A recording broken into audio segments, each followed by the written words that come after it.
Hello guys, in today's video, I'll show you how to create a guild for your Discord servers. Let's begin. First, I want you to know that this feature has already been cancelled and it used to be experimental and it was only available to a small number of servers. Now, for some reason, if you still have it, then we can go through these steps one by one, okay? Now, first things first, if your server has access to it still, you will see a pop-up saying your server is ready for guild creation.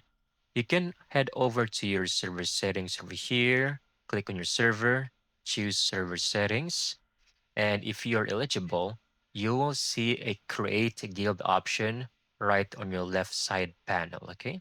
Once you are in the setup, you will get a few fun options. You can choose whether your guild is for casual, gamers, hardcore players, or something else entirely.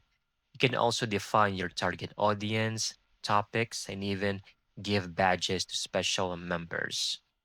Don't forget to make it your own. You can customize your guild's appearance, name, style to really reflect your community's vibe. Okay?